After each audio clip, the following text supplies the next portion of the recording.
Georgetta Gankars here. So today I just wanted to talk to you about the different types of strokes is when I'm painting that I might use, from realism to abstraction to different types of scenes that I might do, to still water, to water that's going very fast like a waterfall, to water that has lots of texture in it, and different types of materials you can use for that. So usually when I'm doing a painting, I work on two demos at the same time. For an example, I'll show you I have this blue where I started my cat, and this kind of was just to show students how to do the eyes of a cat and the ears. But the reason why, and at the same time I was working on my other cat, but the reason why is usually when I'm working on a painting, I'll have another painting going at the same time, incorporating the same colors. It works for me because it helps me loosen up also. And again, these are just demos. These paintings will take about half an hour, some of them 20 minutes. And this one, I used the blue that I had on the background from the cat, and I incorporated it at the same time where I was painting. And I basically just started, with the idea of this color building, and then kind of built this landscape around it. The same thing when I did this. So that was from the other cat. So sometimes painting with different having different canvases going at the same time, even different subject matter, can open up your eye to a world of possibilities. When I started painting the cat's eyes with the green, that started me with another landscape that I use with green water, and because I didn't want to waste the paint. But what I wanted to talk to you about today is not about doing two paintings at the same time of different subject matter, but more about the water and the types of water and what brushes you would use for those strokes. So in this painting, you can see I had pretty much rough water. So I had my cerulean blue, I had an ultramarine blue, I had a cobalt, I added tea white to that, I added some phthalo green, and I just had these little strokes going across, and basically I was just using a number 3 round brush, and I was putting the strokes on, leaving spaces. I worked from dark to light, then the medium color blue, then the lightest color blue. And that's how I kind of formulated this water. And that's water that has a very rough texture. This water is a little bit, it's moving, but it has reflections. So basically what I do is I usually paint the darker areas again first, which would be this dark area, which is dark blue black. And then what I would do is I'd move to the medium blue and the lighter blue. But these strokes are much smaller and they're blended. So these are blending together when the canvas is wet on wet, and the other strokes that I showed you were not, because they're much drier and rougher. So that was painted when one area dries on top of another. There's other kind of strokes in the water too.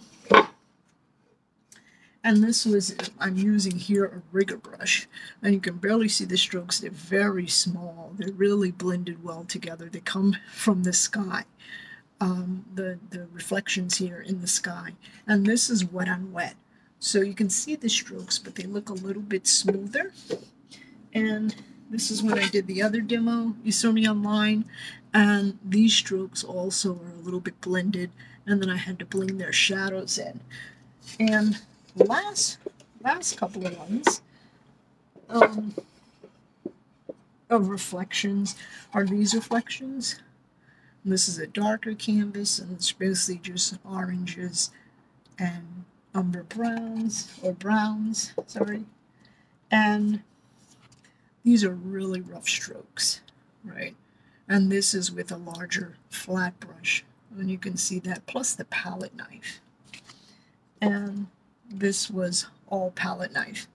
So again, you have to kind of decide what kind of texture you want. So I'm going to show you something on this, my little watercolor paper here.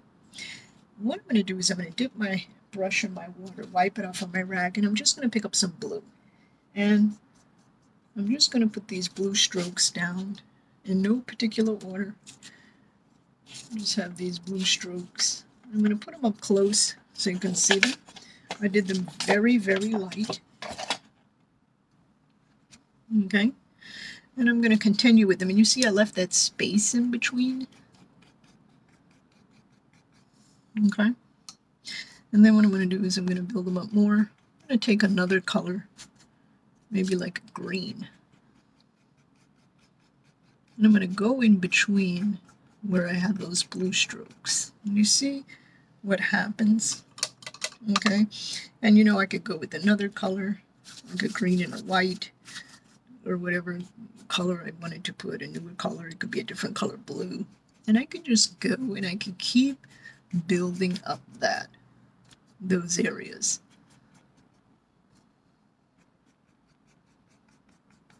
Okay.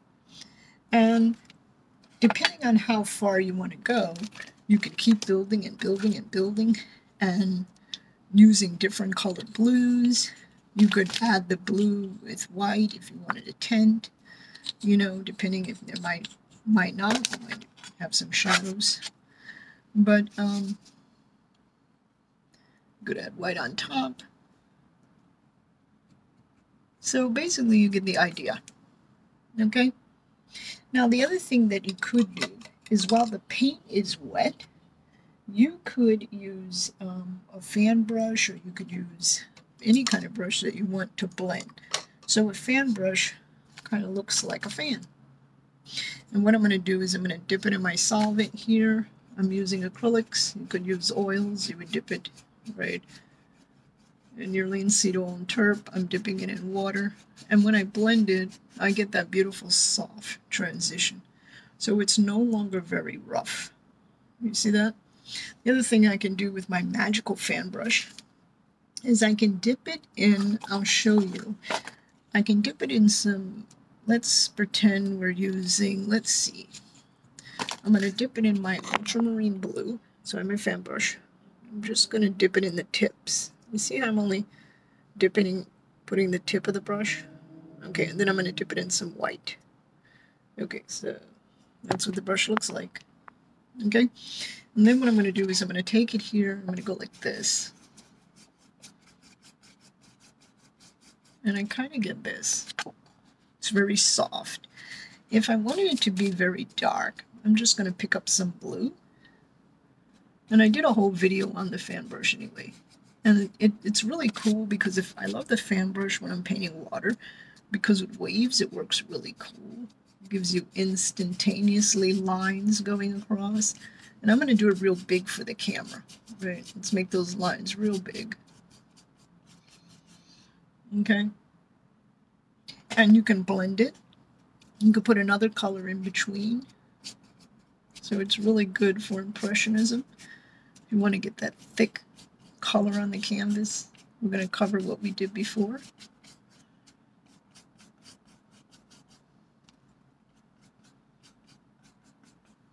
Okay, we can go back with a blue. And I'll show you up close. And then we can kind of blend it. Okay. The other thing we can do with the fan brush, go pick up the color.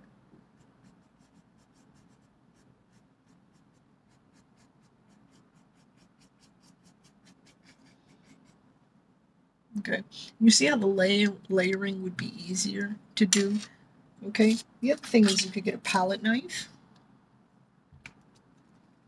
And you could also do the water. Use the side of the knife if you wanted to.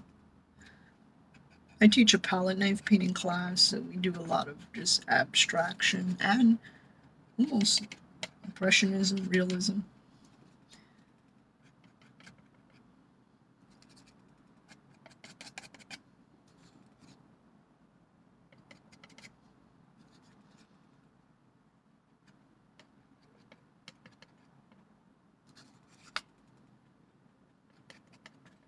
I just want to show you how you can build up that texture real fast, right? Some of the water could be having a lot of action going on, right? So I'm going to use another color. And these are all different ways. Of course, I did a whole video on washes. In my class, we do washes. And lots of different abstraction here. Realist painting to small brush. Portraits, landscape, animals, you name it.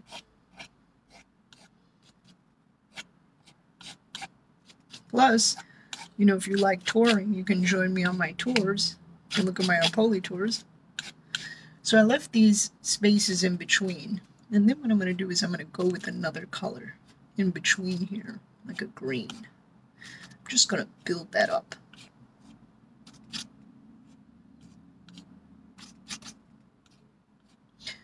And like I said, I did other videos on water and how to get this texture. This is just a fast 2-minute video for those of you that didn't want to watch a whole 10 minutes. And just showing you how you're going to get this water like I had in my painting. And you can do it with a brush too. I do it with a brush. But do you see how thick? You know, and it doesn't look like anything until you start building it up really, really thick. So do you see the difference between this compared to this, which is still kind of smaller and blending? You know, I can put lots of white on there if I had a lot of wave action or foam from the ocean. This is going across with the fan brush. So try it different ways. And like I said, I did a whole video of using the fan brush. I did a whole different video of building up water, doing washes. I did a video doing rigger brushes. And in my class, we practice it. And it's not fast like this. It's a longer amount of time where I'll spin with you and show you how to use the brush. And then we start a painting. So it's possible for you to never know how, you don't have to know anything about painting or drawing to be able to paint an amazing landscape. So hopefully I might see you in class. If not, practice your strokes. And if you did a painting, comment below. Okay, ciao.